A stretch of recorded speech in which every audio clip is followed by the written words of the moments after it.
Assalamualaikum warahmatullahi wabarakatuh. Kami dari kelompok 8 yang beranggotakan saya sendiri, Abigail Sedasari dengan NIM akhir 086, Cici Nur Hasanah dengan NIM akhir 111, Nasira Al-Mahdi dengan NIM akhir 114, dan Ayasa Jasmine dengan NIM akhir 115.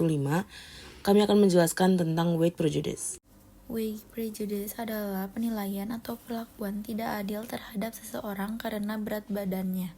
Ini bisa berupa pandangan negatif, stereotip, atau tindakan yang merugikan. Meskipun seringkali ditunjukkan pada orang dengan berat badan berlebih atau obesitas, bias ini juga dapat memengaruhi orang dengan berat badan normal atau bahkan kurus. Stereotip dan prasangka yang melekat pada weight prejudice seringkali sangat merugikan. Beberapa yang paling umum itu meliputi malas dan kurang tekad. Orang dengan berat badan lebih sering dianggap malas, tidak memiliki kemauan keras atau kurang disiplin dalam menjaga diri. Yang kedua itu tidak sehat. Ada asumsi bahwa semua orang dengan berat badan lebih pasti tidak sehat, meskipun kesehatan itu kompleks dan tidak hanya ditentukan oleh berat badan. Lalu poin ketiga ada tidak menarik. Standar kecantikan yang tidak realistis seringkali mendorong pandangan bahwa orang dengan bertubuh besar tidak menarik atau tidak pantas secara sosial. Poin keempat, kurang cerdas atau tidak kompeten. Beberapa orang secara keliru mengasosiasikan berat badan dengan tingkat kecerdasan atau kemampuan profesional. Dan poin terakhir ada makan berlebihan. Ada persepsi bahwa orang dengan berat badan lebih selalu makan berlebihan atau tidak mampu mengontrol nafsu makanannya. Selanjutnya ada jenis-jenis dari weight prejudice. Jenis dari weight prejudice dibagi menjadi 6. Yang pertama ada fat shaming, yaitu mengejek atau merendahkan seseorang karena dianggap terlalu gemuk. Sedangkan ada sebaliknya ada skinny shaming, yaitu mengejek atau merendahkan seseorang karena dianggap terlalu kurus. Lalu ada diskriminasi institusional atau sistemik, yang berarti bias yang melekat dalam sistem atau kebijakan, contohnya di kesehatan, di pekerjaan, atau di desain fasilitas publik. Lalu ada internalize weight bias atau ketika individu percaya pada stereotip negatif tentang diri mereka sendiri karena berat badan. Selanjutnya ada diskriminasi interpersonal perilaku yang merupakan diskriminatif dalam interaksi sehari-hari seperti ejekan ataupun pengucilan. Dan yang terakhir ada diskriminasi media, yaitu penggambaran negatif atau stereotip tentang berat badan di media. Tadi lo hampir banget ngancurin karir gue. Maafin saya kak, itu kagak saya kagak kabel. Karena kan kalau misalkan kakak ngedance, saya juga harus ngedance biar feelnya dapet. Dance. Lain kali gak usah ribet pakai ngedance segala. Badan lo kegedean, nyanyi aja yang benar udah. Ngerti? Kak, Andre, thank you. Juwita, you did a great job. Thank you. Thank you. Eva, thank you. You did amazing. Tapi kamu beneran gak apa-apa kan? saya nggak apa-apa Mas Andre. Tadi itu saya cuma keserimpet kabel aja. Oh, justru saya lebih khawatir sama kabelnya. Takutnya malah rusak akibat badan saya. Nanti saya tegur teknisinya ya. Bahaya buat kamu. Makasih ya Mas Andre, udah segitu perhatiannya sama saya.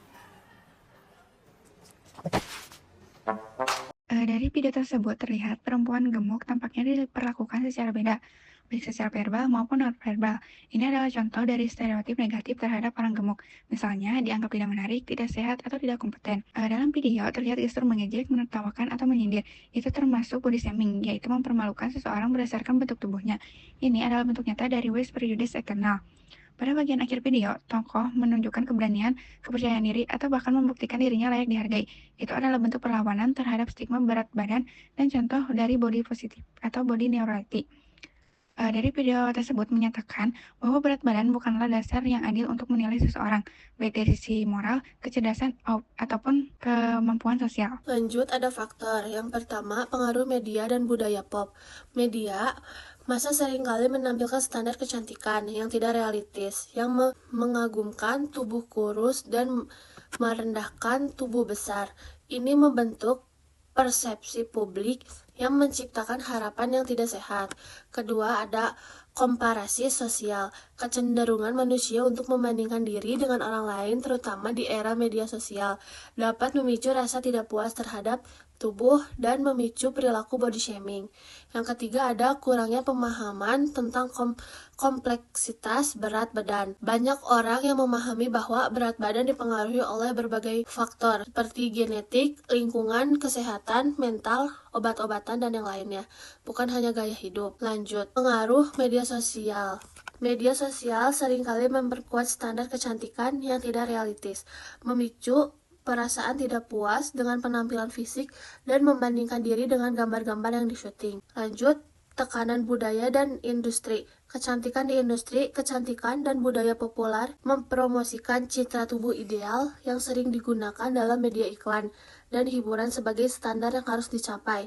Hal ini menciptakan persepsi bahwa kurus itu cantik atau sehat dan gemuk itu tidak menarik dan tidak sehat. Lanjut, ada stereotip negatif. Orang yang dengan berat badan berlebih sering distigmatisasi sebagai pemalas, kurang disiplin, tidak menarik, tidak cerdas, dan kurang kehendak. Stereotip ini membentuk prasangka dan diskriminasi. Lanjut, kurangnya edukasi, kurangnya pemahaman mengenai faktor-faktor kompleks yang memengaruhi berat badan seperti genetik, metabolisme, lingkungan, dan kondisi medis dapat memperkuat prasangka. Lalu di sini ada dampaknya. Dampak psikologis dan emosional. Yang pertama, kecemasan dan depresi individu yang mengalami with prejudice berisiko tinggi, mengalami gangguan kecemasan, depresi, bahkan pikiran untuk bunuh diri. Yang kedua, penurunan harga diri atau self-esteem dan kepercayaan diri, yaitu komentar negatif dapat menyebabkan korban merasa malu, tidak diterima, dan membenci diri sendiri. Yang ketiga, gangguan citra tubuh atau body image distortion, yaitu korban cenderung memiliki persepsi negatif terhadap tubuh mereka sendiri. Yang keempat, stres dan isolasi sosial, yaitu stres akibat stigma dapat mendorong stres eating dan menjauhkan diri dari lingkungan sosial. Lalu ada dampak kesehatan fisik. Yang pertama, kesulitan mengontrol berat badan, di mana stres akibat fat shaming justru dapat memicu pola makan berlebihan atau binge eating disorder, sehingga lebih sulit mengontrol berat badan. Yang kedua, penurunan kualitas perawatan kesehatan. Profesional kesehatan terkadang memiliki bias berat badan yang dapat menyebabkan mereka menghabiskan lebih sedikit waktu dengan pasien obesitas, membuat komentar tidak sensitif, dan memberikan perawatan yang suboptimal. Hal ini dapat menghalangi individu obesitas untuk mencari layanan kesehatan. Yang ketiga, risiko penyakit kronis. Obesitas yang tidak terkontrol dapat meningkatkan risiko diabetes, sindrom metabolik, stroke, penyakit jantung, dan kanker. Adapun solusi dari fenomena weight prejudice adalah sebagai berikut. Yang pertama, edukasi dan kesadaran. Yang kedua, ada meningkatkan pemahaman bahwa berat badan dipengaruhi oleh banyak faktor, salah satunya ada genetik, lingkungan, dan lain-lain, dan bukan hanya pilihan pribadi. Yang ketiga, ada melakukan kampanye anti-stigma untuk melawan weight prejudice di semua lini. Yang keempat, ada perubahan paradigma media. Yang kelima, ada media harus menampilkan keberagaman bentuk tubuh dan menghindari stereotip negatif. Yang keenam, ada fokus pada kesehatan secara keseluruhan, bukan hanya obsesi pada ukuran tubuh ideal. Selanjutnya, ada mendorong penerimaan diri dan body positivity. Lalu ada mengajarkan setiap individu untuk mencintai dan menghargai tubuh mereka. Dan yang terakhir ada membangun resiliensi untuk menghadapi komentar negatif. Sekian yang dapat kami sampaikan dari kelompok kami mengenai weight prejudice. Terima kasih.